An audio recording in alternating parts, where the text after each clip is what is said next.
Hello and welcome to the Flipping and Wholesaling Houses in New York show. I am Michael Pinter, where I talk about selling houses to investors and flipping properties in New York. So I get a question a lot, which is, why would I want to sell my house to an investor? That makes no sense.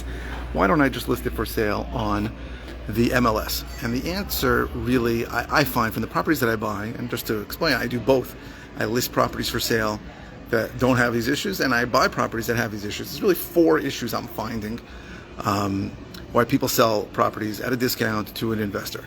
And the first is a time issue. So either you need to sell much quicker than a standard multiple listing service that's an MLS listing will sell for.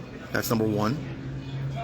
Or sometimes it's the other way. In fact, more likely it's the other way, where you want to get a property under contract, but you don't know where you're going to go as a seller, or you don't know how long it's going to take. So I've had people who are building homes and the builder's taking too long, or I've had people that are being relocated and their their employer keeps changing the time frame, and they want to get the property under contract, but they need more flexible time with the buyer so that they can close when they want. That's number one, is time issues. Number two is condition issues, right? If the property is condemned, or the property is uninhabitable, or the property the buyer can't get a mortgage on it for whatever reason, maybe there's a hole in the roof, maybe there's not a working kitchen, maybe there's not a working bathroom, something along those lines, then you really have problems selling it to a regular retail home buyer because they can't get a mortgage, and 99 out of 100 buyers are going to need to get a mortgage. So you're going to go through a crazy cycle of getting properties under contract, and then the guy doing an appraisal and the deal falling through. So also, people are afraid that they are going to have to, and sometimes you will have to, put some money in for repairs. So if there's something obviously wrong with their house, and a buyer comes in and the buyer gives you a price, and you're all happy, you're satisfied with the price, but then an inspector comes or an appraiser comes and they say, well, you need to fix X, Y, and Z, and this is something you may have to put in yourself. So there are times when the second thing is condition, is the reason why you want to sell to an investor who's going to take it as is. So again, first is time issues, second is condition issues, third is municipal issues. So certainly in New York and some other places, there are open violations or open permits that will cloud title, right? Title issue that will make a standard home buyer not be able to close because his attorney, if in New York, or his title company anywhere else, or in New York could be both his title company and his attorney, will say, listen, this has to be cleared up, and it can't be cleared up by the seller. So that is another reason why you might want to sell to an investor. And the fourth I find is tenant issues. And it's not always, I have a tenant that hasn't paid me rent in 7 months. It can be simply that you don't want to tell the tenant that you're selling the property. You don't want to get the tenant out. The tenant may be paying, but you may need to sell because you need the money for something else, or maybe you need to close on a different property.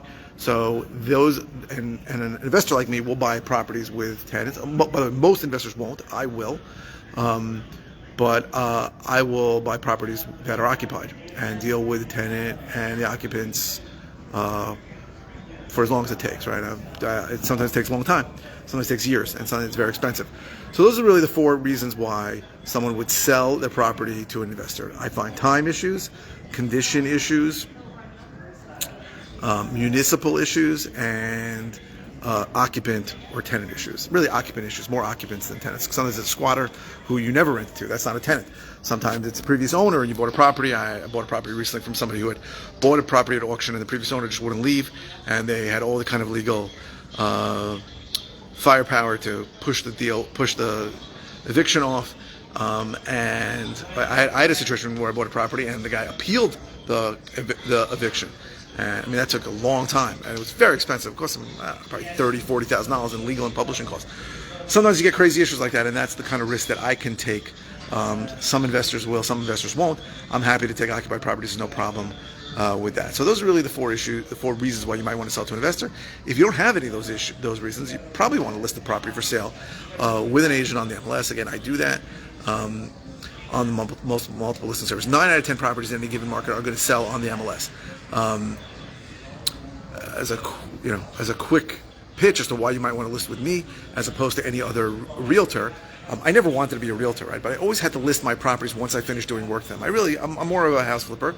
I buy properties, I like transforming them, and I like selling them. So after I finished the work, I had to list them with somebody, so I became a realtor. So when I list property for a homeowner, I am really the least expensive, the quickest, and the best realtor. And what I mean by that is, first of all, I charge a maximum.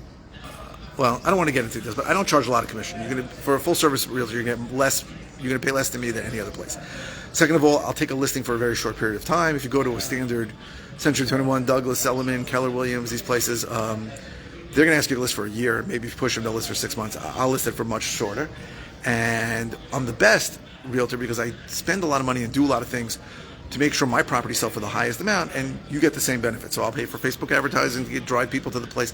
I'll pay for professional photography if it's necessary. So I spend a lot of money and do a lot of things that other people don't do. And that's the basic gist of why you might want to sell to a realtor, you might want to sell to an investor, and if you want to list with a realtor, why you might want to list with me. Thank you very, very much for watching.